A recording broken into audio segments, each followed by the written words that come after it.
To begin with, may I have the honor to invite His Excellency Mr. Xiao Qian, Ambassador of the People's Republic of China, to the Commonwealth of Australia to address on China-Australia relations.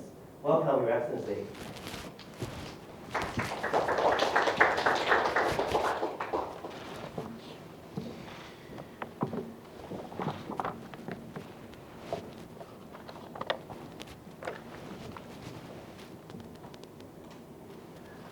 Well, it's great to have so many of you coming for the event. It's supposed to be an annual event. I did this for one or two occasions in the previous years.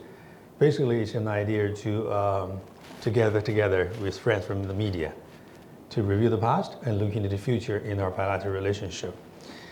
I see a lot of new faces, a lot of new friends. Welcome. Well, dear friends, ladies and gentlemen, as the new year begins, on behalf of the Chinese Embassy in Australia, I'd like to extend my New Year greetings to you all and through you to your colleagues. Just 2 days ago, Australia celebrated its National Day, and President Xi Jinping of China sent his message of congratulations to Her Excellency Governor General Sam Malmsteen.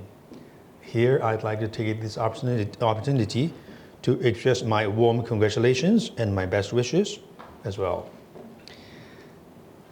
Over the past year, friends from the media have closely followed and extensively reported China. Some of you visited and reported China on the ground, experiencing firsthand vibrant development of China and witnessing the historical moments in China-Australia relations. Your work has provided an important window, helping the Australian people with their better understanding of China. And I'd like to avail this opportunity to express my gratitude to all of you. 2025 had just passed. I'd like to take this opportunity to briefly take stock of what we achieved in the last year in our bilateral ties. In 2025, amid growing turbulence and transformation in the international landscape, China-Australia relations withstood challenges, and following a period of stabilization, improvement, and a full turnaround, has achieved a positive momentum of steady progress. The China-Australia Comprehensive Strategic Partnership has entered its second decade, demonstrating even greater resilience. Over the past year, we witnessed ever-deepening political mutual trust under the guidance of the leaders of both countries. Our bilateral relations achieved a smooth transition following the Australian federal election.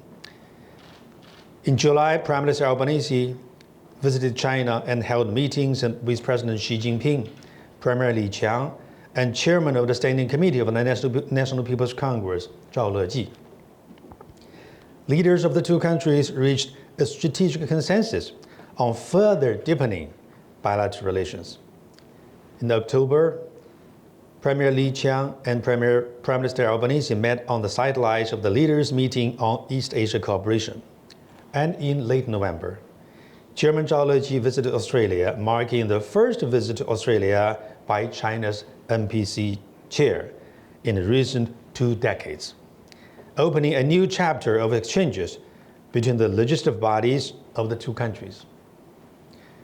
Under the strategic guidance of the leaders of our two countries, dialogue and exchange mechanisms at different levels and in different fields, including the China-Australia Strategic Economic Dialogue, Ministerial Dialogue on Climate Change, the high-level dialogue, advanced in an orderly manner. Foreign ministers of the two countries met on multiple multilateral occasions. And leaders from local governments, including Australian Capital Territory, Victoria, and Western Australia, successfully visited China, laying an even more solid foundation for the all-around development of China-Australia relations. Over the past year, we witnessed higher quality and efficiency of the win-win economic and trade cooperation between the two countries. The year 2025 marked the 10th anniversary of the China-Australia Free Trade Agreement, one of the highest level trade and investment liberalization agreements China has signed with countries in the world. Its implementation has propelled mutually beneficial cooperation and delivered tangible benefits to both of our peoples. The two sides are now conducting an assessment and a review of the FTA and exploring its potential upgrade so as to further elevate bilateral economic and trade cooperation to new heights.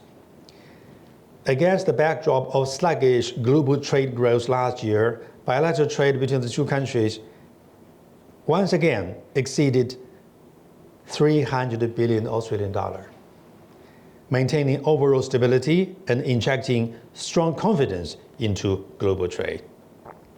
For 16 consecutive years, China has remained Australia's largest trading partner, largest export destination, and the largest source of imports. Chinese products such as new energy vehicles and electric devices are increasingly favored by Australian consumers, while high-quality Australian agricultural products, mineral resources, healthcare goods, etc. are widely available in the Chinese market, which not only meets the demand of the Chinese consumers for a better life, but also supports Australia's economic growth and employment. Since the inaugural China International Import Expo in 2018, Australian companies have been participating in the expo each and every year since then, and it reached a record high of 256 companies participating in the expo in 2025. Over the past year, we witnessed growing amity between peoples through colorful people-to-people and cultural exchanges. China has extended its unilateral visa exemption policy for Australian passport holders, while direct passenger flights between the two countries have been restored and expanded, making travel more convenient. According to data from the Australian Bureau of Statistics, China is Australia's third largest source of tourists. In November 2025 alone, 74,500 Chinese tourists visited Australia, about 1/3 more than in the same period the previous year. Tourism Australia signed strategic cooperation agreements with a Chinese enterprise, and its campaign slogan, "Come and say good day," resonated deeply with the Chinese travelers. China has become Australia's fourth largest tourist destination, with 61,800 Australian tourists returning from China in November 2025 alone, a year-on-year increase of over 1/5.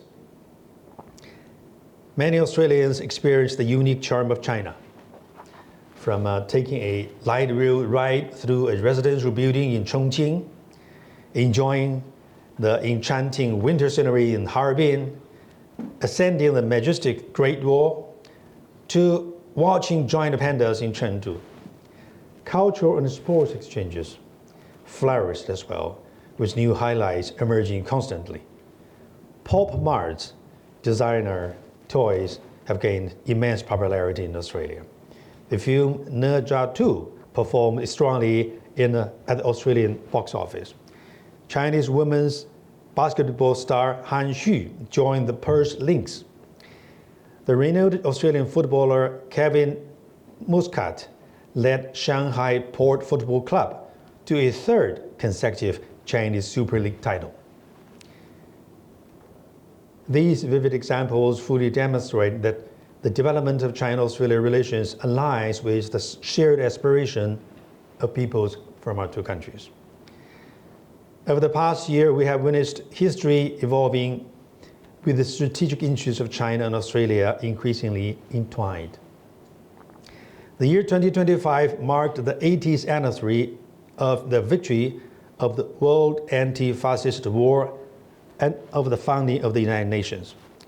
As major countries in the Asia-Pacific region, both China and Australia are builders, beneficiaries, and defenders of the post-war international order. Amid a complex and ever-changing international landscape, the strategic interests of our two nations are more tightly entwined. We share common interests in multiple areas, including maintaining regional and global peace and stability, upholding the purpose and the principles of the UN Charter, advancing economic globalization and trade liberalization, and responding to climate change, etc.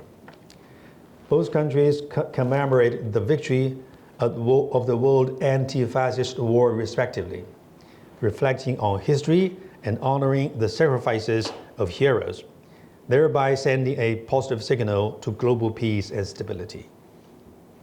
China and Australia have also enhanced cooperation within multilateral frameworks, such as the United Nations, the World Trade Organization, the G20, and APEC. We maintain communication and coordination on major international and regional issues, and increasingly supported and coordinate with each other in multilateral affairs.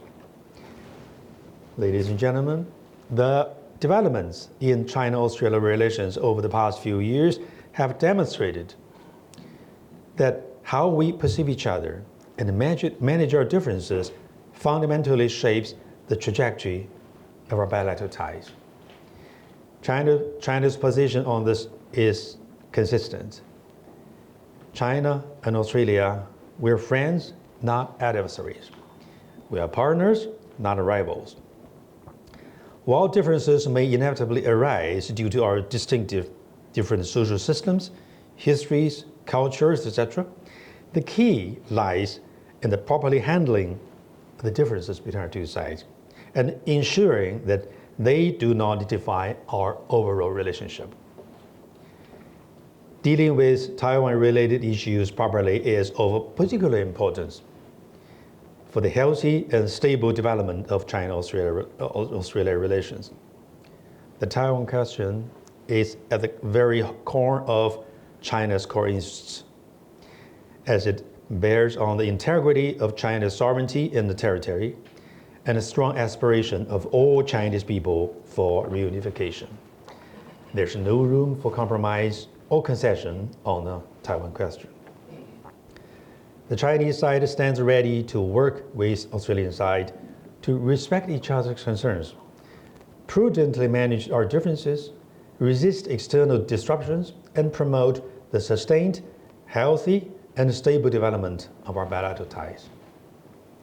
Ladies and gentlemen, friends, the year 2025 marked the conclusion of China's 14th five-year plan and held significant importance in advancing Chinese modernization. Over the past year, Chinese economy has continued to move forward under pressure. China's GDP surpassed 140 trillion yuan, or Chinese renminbi, for the first time, achieving a year-on-year growth of 5%. The annual trade surplus reached a record $1.189 trillion US dollars, while foreign exchange reserves exceeded 3.3 trillion US dollars. The real per capita disposable income of residents grew by 5%, keeping pace with economic growth. And China broke into the global top 10 in the Global Innovation Index ranking for the first time. China's economic growth remains among the highest of the world's major economies, with its contribution to global growth expected to reach around 30%. China stands as the most stable and reliable engine of global economic growth. These achievements were made against the backdrop of significant disruptions to the world's economic and trade order, and increasing internal and external challenges facing China's development. And these Chinese achievements have fully demonstrated the adaptability and resilience of the Chinese economy. The recommendations for formulating the 15th five-year plan adopted at the fourth plenary session of the 20th CPC Central Committee not long ago, have drawn a blueprint for China's economic and social development in the next 5 years. The recommendations demonstrate that external attempts to contain or to suppress China cannot halt its steadfast progress. China will continue to apply the people-centered development philosophy, advance high-quality development, foster new quality productive forces, expand high-standard opening up, and remain a stabilizer and propeller for global economic growth. Over the next 5 years, China will consolidate and enhance its modern industrial system while fostering new growth drivers such as quantum technology and biomanufacturing.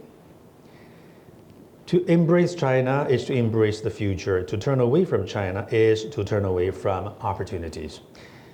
With their development philosophies dovetailing, China and Australia possess tremendous potential for cooperation. Looking ahead, China's 15th five-year plan will undoubtedly create more opportunities for Australia. China is willing to strengthen strategic alignment with Australia, support Australia's productivity enhancement through high-quality development, deepen cooperation in emerging fields such as green energy, digital economy, healthcare, and actively explore future industries like artificial intelligence, quantum technology, and life sciences, helping Australia realize its vision of future made in Australia. Ladies and gentlemen, dear friends, the past year has witnessed extraordinary international developments. Profound changes of a magnitude unseen in a century are accelerating. International relations are undergoing turbulent transformation. Unipolar hegemony finds no popular support. Deficits in global governance are deepening. Economic globalization faces severe setbacks. And international rules and order are confronted with unprecedented challenges. Humanity stands once again at a critical juncture, which prompts people to ask, where's the world heading? What should we do? As a major country and a permanent member of the UN Security Council, China has always taken it as its mission to safeguard world peace and promote the building of a community with a shared future for mankind. We remain committed to resolving disputes through dialogue and consultation, upholding the banner of the multilateralism and free trade, and steadfastly defending the international system with the United Nations at its core and the international order based on international law. China provides invaluable stability and certainty to a turbulent world. The Global Development Initiative, the Global Security Initiative, the Global Civilization Initiative, and the Global Governance Initiative put forward by President Xi Jinping of China are contributing Chinese wisdom to and demonstrating China's sense of responsibility in addressing the challenges facing humanity. The significance of China-Australia relations extends far beyond our bilateral scope. China has always viewed and developed its relations with Australia from a strategic and a long-term perspective. Regarding Australia as an important partner, both regionally and globally. Looking to the future, we are ready to work with Australian side, following the guidance of the strategic consensus reached by our leaders, to further enhance political mutual trust, properly handle differences, deepen practical cooperation, and uphold fairness and justice for greater development of the China-Australia Comprehensive Strategic Partnership, and make greater contributions to peace and development in the Asia-Pacific region and beyond as well. Ladies and gentlemen, dear friend, in about 2 weeks' time, we will usher into the Chinese Year of the Horse. In Chinese culture, the horse symbolizes perseverance and resilience. In the coming year, May China-Australia relations advance steadily and firmly, like a horse galloping 1,000 miles, as we say in Chinese. And may the people of both countries embody the vigor of the horse and enjoy happiness and well-being. Thank you for your patience, and now I'd like to take a couple of your questions. Thank you, Your Excellency. Recently, we have received some media inquiries, and today His Excellency would like to take this opportunity to answer your question. And during the Q&A time, it is kindly advised that all the media shall only ask one question at a time. So without further ado, let's go straight into questions. For the first one, please welcome, I'd like to give the floor to Mr. Tom McLaury from The Guardian to raise the first one. Mr. Ambassador, thank you for having us at the Embassy and for taking our questions. You mentioned extraordinary developments in the international rules-based order, as well as turbulence and transformation. Are they references to the US President's unusual approach? And how will those developments affect Australia-China relations? Well, thank you for your question. This is a big question. It covers a lot of areas, but briefly I want to emphasize that a lot of changes are happening, continue to happen in the world, in different parts of the world. It involves the interest of all countries in the world. So far as China is concerned, we support the current system established since the end of the Second World War. So we strongly advocate for the role of the United Nations, the role of the UN Charter, and the role of the guiding principles governing the state-to-state relationships. As for the details, I think the United States is play a very special and important role in the global situation in various regions in the world. China we've been keeping in touch with Americans through our own channels. We've been making clear our views that as permanent members of the Security Council, both countries have the responsibility to contribute to the peace and stability, to contribute to common prosperity, and contribute to a stable, progressive global development, not only for one country, but for all countries in the world. And bilaterally, we're engaged with our American colleagues. As to major countries in the world, it is important for China and the United States to find a way that is appropriate to deal with each other, that will be constructive, that will be based on mutual respect and mutual benefit. It is not only important for our bilaterals, but also for the regions and the globe as well. Thank you. Thank you, Your Excellency. Now for the second question, Mr. Zhong Jiang from Phoenix TV, the floor is yours. Thank you, Ambassador. Thank you very much for every Chinese New Year media briefing. I think it's very helpful for the media. Well, my question is recently, Department of Foreign Affairs and Trade Defense issued a statement to express concern over China military access around Taiwan.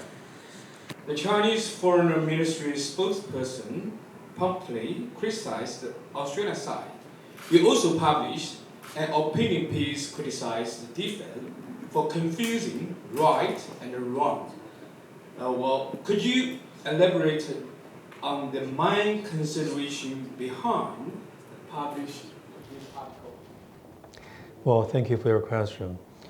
Well, to be honest, the article that I wrote in the Australian newspaper was a direct response to a public statement made by the Department of Foreign Affairs and Trade of Australia.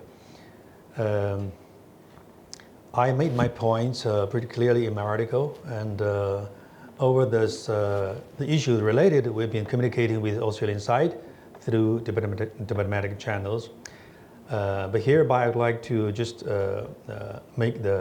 briefly make a few points. Number one, the statement issued by DFA really disregards the truth or the facts, the basic facts. And it's not in accordance with the One China principle that is the Australian government has committed to. And I feel the statement was somewhat misleading in the Australian public. So I found it very much my own responsibility to write an article, to share my views to the Australian public so they know what else view from the Chinese side, what are the basic facts, and it is for the Australian people to make their own judgment and their understanding of the issue related. A second, the One China principle is a prevailing international consensus constituting the fundamental truth regarding the Taiwan question. UN General Assembly Resolution 2758 solemnly affirms that there's but one China in the world. Taiwan is an inalienable part of Chinese territory, and the government of the People's Republic of China is the sole legal government representing the whole of China. This is not exactly the words black and white in the UN resolution. It is clearly stated in the official legal opinion of the UN and the United Nations as well that, I quote, United Nations considers Taiwan as a province of China. So in the official documents, United Nations considers Taiwan as a province of China. And now we look at the international community. A total of 183 sovereign countries around the world established diplomatic ties with China on the basis of a One China principle. So these fully demonstrate that the international consensus is pretty clear. The third point I want to make is that there's an obligation for the government of Australia to implement. That is their commitment to One China principle. Back in the 1970s, both countries signed a joint communique to establish diplomatic ties. And in that communique, the Australian government, in that communique, it clearly states that the Australian government recognizes the government of the People's Republic of China as the sole legal government of China, acknowledges the position of the Chinese government that Taiwan is a province of the People's Republic of China. This is a solemn commitment. It has been upheld by successive Australian governments. So I strongly believe that whichever party is in power, whichever the party is in government, the Australian side should match its words with its deeds and honor its commitments through concrete actions and unconditionally. The last point I want to make is that dealing with the Taiwan-related issues properly is of particular significance for a sound and stable development in our bilateral ties. Taiwan question bears on the integrity of China's sovereignty and territory and is at the very core of China's core interests. Frankly speaking, we are approaching in a way that we can build up a constructive, friendly relations of cooperation between China and Australia. We're somewhat flexible in managing some of the issues or differences between our two countries. For example, trade relations and issues in other areas. But question of Taiwan is not a question that we can show compromise or be flexible with. There's no room for us to do that. I want to end up this answering question by saying that this is an important relationship for both China and Australia, and to maintain a sound, sustainable, healthy development of this important relationship needs the nurturing of and efforts from both sides. The Chinese side stands ready always to work with Australians for a stability and progress in our bilateral ties. We expect our Australian colleagues also would join us in the same efforts, in the same direction, because a healthy development of ties is in the interest of both countries, to the benefits of our two peoples. Thank you. Thank you, Your Excellency. I'd like to invite Ms. Olivia Casely from the Australian Broadcasting Corporation to raise the question. Ambassador, thanks so much for your time today and for the opportunity to ask the question. I wanted to ask you about Anthony Albanese's election promise last year to terminate the Port of Darwin's lease to Land Bridge, so 99-year lease, and essentially return the port back to Australian hands. What engagement has there been, if at all, between Beijing and Canberra on this issue, and is the lease termination something that China supports? Well, thank you for that question. Ever since the recent election campaign last year, and there have been communications between the two sides over this issue, the land port issue. I mean the Darwin port issue. We're aware of the position of the Australian government. They want to take it back, so-called, back to Australians' hands. But actually, the port is located in Australia. It's not going to leave Australia, go anywhere else. It's in Australians' hands. The Chinese company is just simply operating on a lease basis. Second, about 10 years ago, or let's say 11 years ago, when the Chinese company Land Bridge got the lease agreement from the Darwin city or from North Territory government, it was based on public bidding. And they got the lease agreement because of their sincerity to cooperate, sincerity to contribute, and sincerity for a long-term, sustainable, reliable cooperation. And thirdly, over the past 10 years, the Land Bridge invested a lot based in infrastructure. I've been there for twice, in structures, etc. And they invited a lot of Chinese companies to come to the port, either to build a facility or to use the port as a trade stocks. A lot of progress are made. And starting from last year, Darwin Port has stopped losing money and started to make money. At this juncture, suddenly we're hearing that the government of Australia want to take it back. So I really question the ethic value. When you're losing money, you lease it to the foreign company, and the West start making money, you want to take it back. That's not the way to do business. Fourth point, the government of the Chinese government position on these issues. This is a business between the Chinese company with local Chinese Australian government. It was reached on the basis of market rules and should be dealt with accordingly as well. We will respect the decision of the Land Bridge company for their decision either to continue or to take a different approach. But the Chinese government has the obligation to protect the interest, the legitimate interest of Chinese companies overseas. So if anything happens, like the port will be taken back by force or forceful measures, then we have an obligation to take measure to protect the Chinese company's interest. This is our position now. Ever since then, there have been the communications between the between the two governments, Chinese and Australia. There have been communications between the Land Bridge and their counterparts, either North Territory or the relevant Australian federal government. My embassy has been watching very closely and see how it happens. We will see when it's time for us to say something, do something, to reflect the Chinese government's position and to reflect that we have the will and determination to protect our Chinese companies' legitimate interests. But at the same time, I would like to see this issue to be properly handled and properly managed so that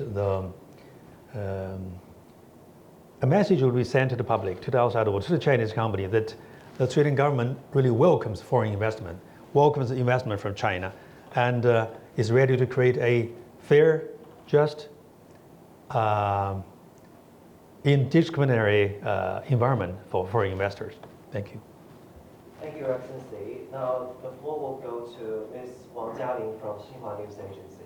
Thank you, Ambassador, and thanks for your speech and answers.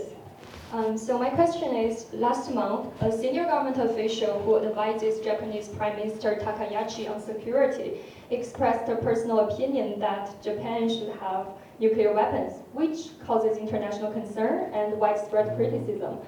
Some commentators argue that Japan is seeking to breach the pacifist constitution and endanger regional peace and stability. So what is China's comment on this? Thank you. Well, my simple answer is Japan should never be allowed to have nuclear weapons. Briefly, a few points I want to make.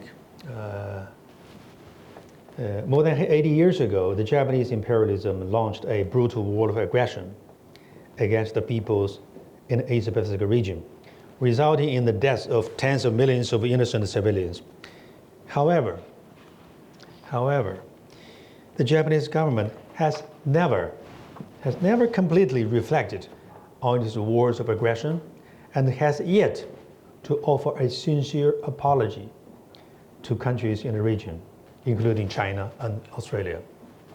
Some in the media are saying they reflected in East Asia culture, in Oriental culture. If you are sincere to apologize, you have to say apologize. At least you have to say very sorry. No, they have never said that. They just reflect. Reflect is somewhat a very, tricky kind of word. It doesn't mean a serious apology. Second, in recent years, Japan's right-wing forces have continuously sought to breach the constitution, increased defense spending for 13 consecutive years, repeatedly relaxed restrictions on arms control, on arms exports, and promoted the so-called normalization of the SDF, self-defense forces, paving the way for the return to being a military power again. These actions reflect the refusal of Japan's right-wing forces to accept defeat in World War II and their attempt to revive militarism, break free from the international order, and speed up remilitarization. And thirdly, the recent remarks by the senior official from the Japanese government, who advises Japanese Prime Minister on security. And his remarks that Japan should have nuclear weapons are consistent with Japan's efforts to revive militarism. I want to emphasize that in the Second World War, China and Australia, we were allies. Whichever party was in power in China, it was quite different. It doesn't matter. China and Australia, we were on the same side. We were allies during the Second World War. We were fighting together against the Japanese aggression. As been mentioned by the Prime Minister in Darwin recently, during his stopover to Timor-Leste. In China, Australia, we made tremendous sacrifices in resisting Japanese aggression, and we must remain highly vigilant against the resurgence of Japanese militarism and firmly oppose attempts by Japan's right-wing forces to revive militarism. Summer's question, is it possible for the revival of militarism? Look at the history. The history before World War I. What happened during the World War I? And look at what happened in between Second World War and the First World War, and what happened in the Second World War. We must always be alert to resurgence of militarism of those countries who used to practice militarism, conducted aggressive invasion into foreign countries, and we must be alert that world peace should be maintained by efforts from all countries, including countries who might now have a very special friendly relations with those countries. The peace and stability in the region is so crucial, so important, so valuable. We're lucky when we look at the different parts of the world. Asia Pacific is relatively stable and peace. That is good for our people, for stability, for social harmony, and for our economic development, for the well-being of our people in the region, in our countries. So I want to emphasize China, Australia share common points in being alert and taking measures to prevent that militarism is not going to be allowed to happen again. Thank you. Thank you, Your Excellency. Now for the next question, I'd like to invite Mr. Matthew Knott from Sydney Morning Herald. Thank you very much, Mr. Ambassador. I was wondering if you could explain to the Australian people who are curious why it's necessary or was necessary for the PLA to circumnavigate Australia and conduct live fire exercises. Should Australians expect similar exercises in the coming year and in the future?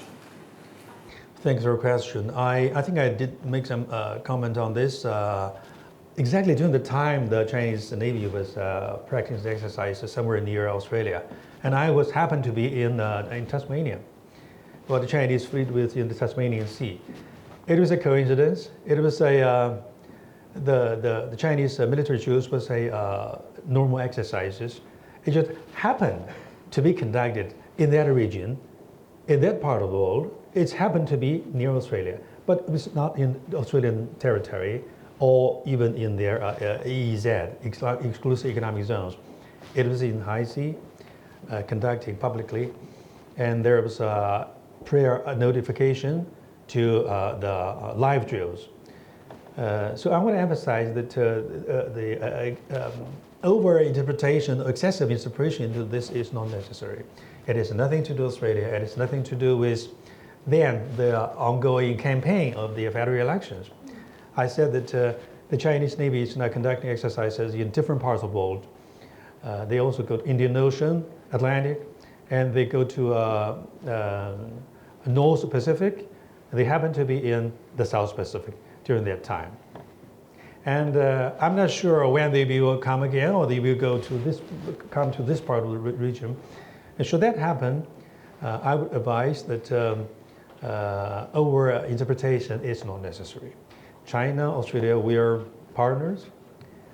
We look at each other, well, at least from the Chinese point of view, as partners, not as rivals. There's no reason for China to threat Australia. And there's no reason for Australia to interpret the Chinese military exercises are targeting Australia. We should take a more objective, constructive attitude towards these issues that sometimes happen in our bilateral ties. Thank you. Thank you, Your Excellency. Now the floor will go to Mr. Charles Croucher from China.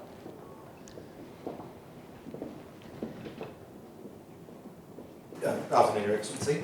Can I just clarify before, when speaking about the Chinese port, you said that the Chinese government would protect legitimate interests. What are you speaking about when you talk about protecting? What kind of actions would the Chinese government consider? Well, that's a little bit of hypothetical because the development of the situation has not yet come to that stage. So I'm not sure what specifically we're going to do in response to the situation. But I want to make clear that the Chinese company, the Land Bridge, has been operating in Darwin Port, making great contribution to local economic development and progress. And that is very much in the interest of the North Territory, very much in the interest of Australia's economy. And it is exactly because of the Land Bridge who is operating that so many more Chinese companies come to use the port for importing Australian cattle, sheep, beef, and minerals, iron ore, etc. Should Land Bridge be forced to leave that port, I think it might also affect the substantive investment cooperation trade between Chinese companies with that part of Australia. That is not in the interest of Australia either. Right now we are following closely how things are moving on. We have made clear our views and our hopes that the issue will be handled properly. By properly, I mean that we believe it's important to respect the views of the Chinese company, and the issue should be dealt with according to following the rules of market and business instead of politicizing or pan-security to make a trade relationship into something that is causing unnecessary political consideration or security considerations. That's the point I want to make. I hope that the things will not come to the stage that the Chinese side have to do something to as a response. We're watching closely. Thank you. Thank you, Your Excellency. Now I'd like to invite Mr. Tim Lester from Channel 7 to raise a question. Ambassador, thank you for your invitation here today. 5 months ago, Australians saw an extraordinary display of military technology and prowess from Beijing, led by your President, President Xi. Since then, that has been used as one argument, at least, for Australia to rapidly increase its defence spending to make sure we're properly protected. Does that surprise you? Does that response surprise you? And how should we take such a display of military might? Thanks for that good question. I think I'm both surprised and not surprised. I've been here for 4 years as ambassador. I'm fully aware of the situation, that of the facts that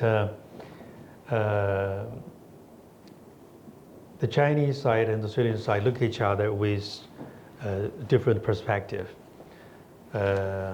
We are approaching Australia with a constructive, friendly approach.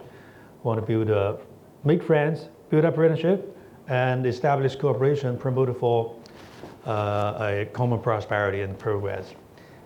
We are open to engage with Australia in all possible areas, including defense and military. But on the other side, I have to be honest, that our Australian friends are somewhat cautious in engaging with China in defense, military, science and technology. So that's the bigger picture, that we have different perspective of each other. Perhaps we need time to build up more mutual trust. So when you have, say, Australia's reaction to Chinese military drills, I was not 100% surprised. But I'm surprised that given the stabilization, improvement, development of our bilateral ties, I think there should be more understanding of China, of China's policy from the Australian side.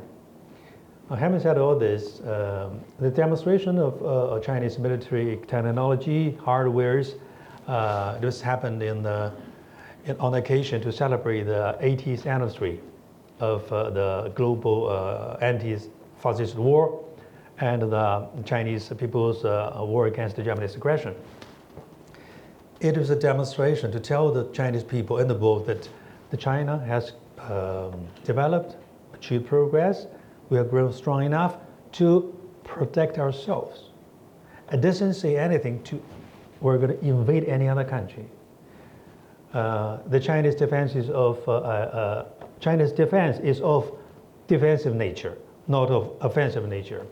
We have no military bases anywhere in the world. We're not our military troops, except for peacekeepers, Chinese peacekeepers under UN Security Council's authority. Otherwise, we have no military troops in any other countries. And we have no intention to send our troops to conquer, invade, or annex any other country. So there should be no worry for China's growth of military power.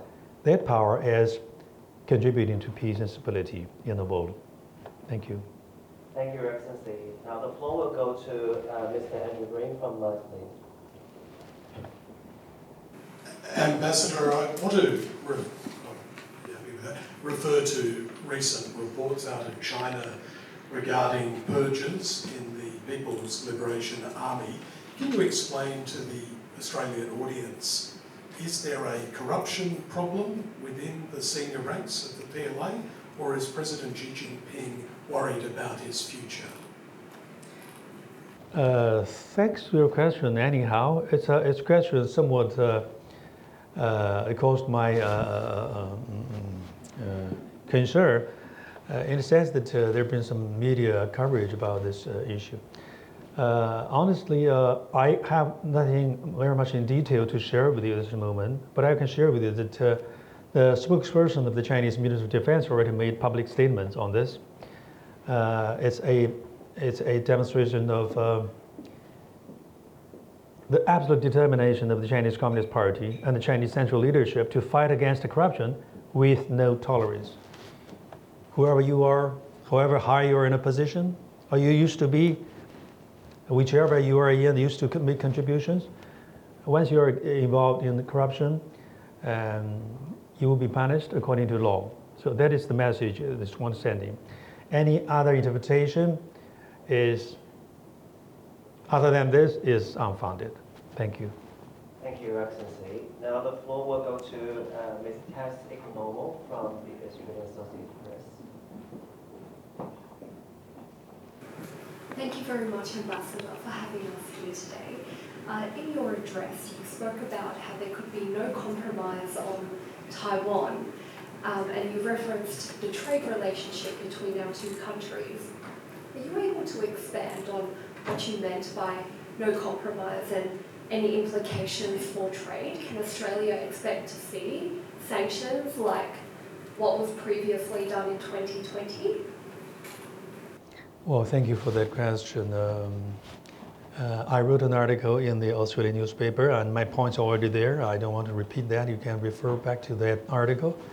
And my spokesperson of the Chinese Foreign Ministry also made remarks on this. So the basic points are there. What I can perhaps add more is that I do feel it's necessary for me to share publicly, since this is a public statement from the DFAT. Otherwise, I'd rather choose to talk about this through diplomatic channels. I've been engaged with their Australian colleagues from DFAT all these 4 years in the past. I'm open, I'm ready anytime to engage with them.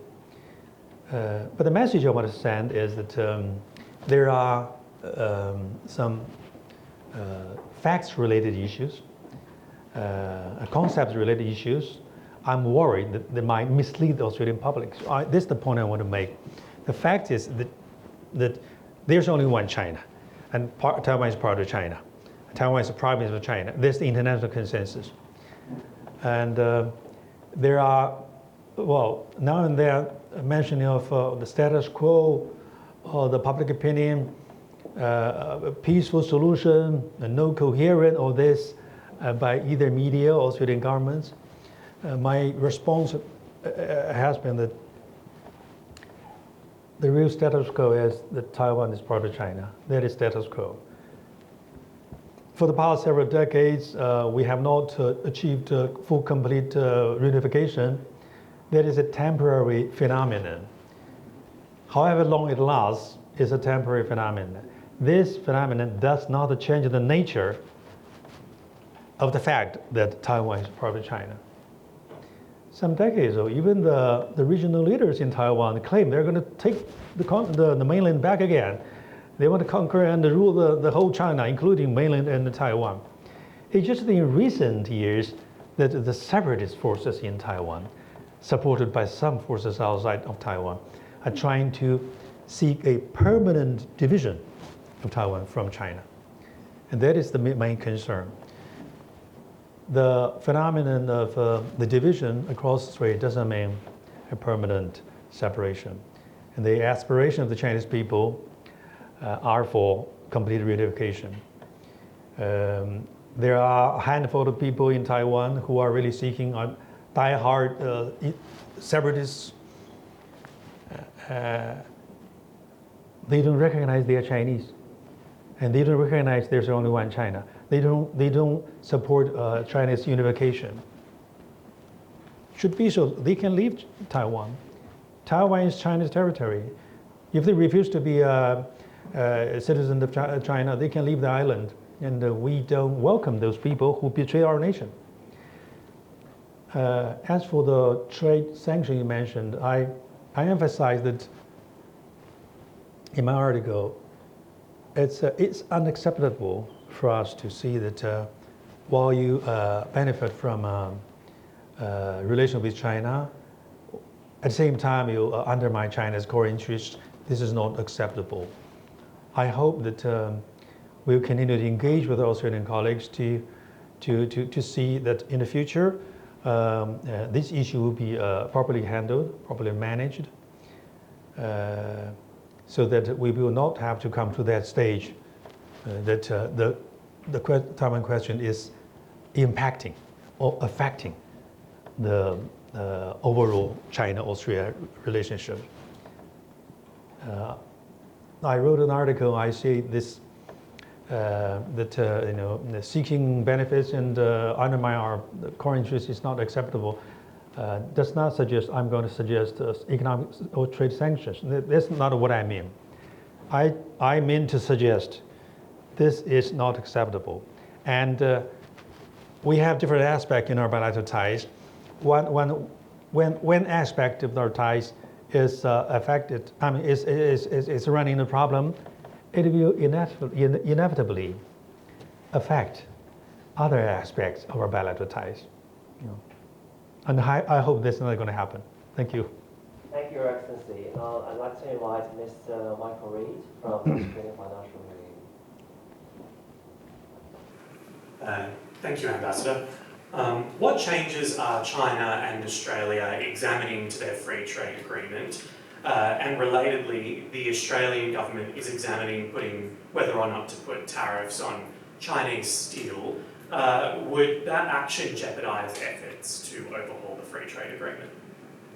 Well, first of all, thanks for the question. First of all, last year was the 10th anniversary of FTA between China and Australia. It was the first highest level FTA between China and a Western country. It's setting examples for many other countries to follow. And both countries are continue to benefit from this. It's basically zero tax. Australian products going to Chinese market with zero tax. You can sell products, you can bottle wines to the European market, but you have to pay tax. 10, 16, or 20%. But to Chinese market, zero tax. That's an example. So it's mutually beneficial. And Chinese products also come into Australia with zero tax. But we have not yet completely explored the full potential in our trade relationship. So that's the point that when we celebrate 10th anniversary of FTA, both sides agreed to review and see what more can we do to further benefit our bilateral trade relationship. Second, the process is still going on. It will take some time. I think, to my impression, both sides are now seeking views from relative enterprises or different walks of life in respective countries, listening to their views as to what more can be done. So it's still in the process. I hope the process will be fastened and see we can make a further lifted, upgraded FTA version. Let's say China-Australia FTA version 2 or version 1.1, 1.2. That's very much in need, very much in time when we consider the global economic and trade situation. Second point, for the tariff on Chinese products, we have been notified by the Australian federal government that they are now start to investigate on a possible tariff on Chinese fabricated steel because of their low price. And I think my colleague has already shared our views that we have an FTA agreement that is mutually beneficial. And we are both members of the WTO. Should we conduct any trade remedy practice, it is important to follow exactly the WTO rules. And it should be in accordance with the spirit of FTA between China and Australia. We are a little concerned about excessive use of trade remedies. We're still working and engaging with our Australian colleagues through diplomatic channels. Thank you. Thank you, Your Excellency. I'd like to invite Mr. Navian Razik from SBS to raise a question. Thank you, Ambassador, for hosting us. I'm going to deviate from geopolitics for a question that came from our SBS Chinese language team. On the 27th of August 2024, a 9-month-old baby was seriously burned after a stranger allegedly poured hot coffee on him in Brisbane. And last year, Queensland Police said that that man is now believed to be in China. Well, I appreciate you can't go into some of the details on this. What is the embassy and the government doing to ensure that Chinese and Australian police are working together to ensure that the case can progress and the family can get clear updates and seek justice? Thank you for that question. First of all, I would like to again express my sympathy to the tragic incident that happened. Secondly, we've been communicating with Social Insight relevant departments, and also we've been passing all these concerns and messages and requests to China. And thirdly, there have been engagement between the two sides on a proper handling of the issue. Finally, I'm not sure whether I should announce at this moment, but there's going to be a working group from China coming to Australia, going to Brisbane to investigate, to talk with Australian colleagues to see what exactly happened, how it happened, and see what both sides can work together to as a follow-up. But this is a working level contacts, and we're now preparing for such a working group to come. So we are serious in addressing this concern. We're serious in taking the necessary actions as a follow-up. Thank you. Thank you, Your Excellency. And since we're approaching the lunch time, I'm afraid we must end this Q&A session. And in the meantime, we understand that there are a few questions still from the friends of the media. I would like to exchange views with Ambassador Xiao, and we strongly encourage you to have informal discussion with Ambassador Xiao during the lunch break. And now we are ready for the buffet lunch, and we have prepared a very beautiful buffet lunch for you. And we hope that we can also facilitate your views and your questions with us, and we're really happy to take the answer. And also we have some very beautiful souvenirs at the other side of the banquet room, and we do hope that you can pick them up and at your own interest, and to read about China in a very objective manner. Thanks so much. Thank you for coming, thank you for questions, and thank you for patience. Thank you. Well, thank you for coming for the event, and thank you for your questions. Your questions provide an opportunity for me to understand what are the concerns, interests of the Australian people, Australian media, and this is a gathering. This is a briefing, also is a gathering, and I hope you enjoy the delicious Chinese food, and I wish you all success in your career in the new year of the horse, and wish you happiness and prosperity, and wish the China-Australia friendship and cooperation relationship go even stronger in the year of the horse. Thank you.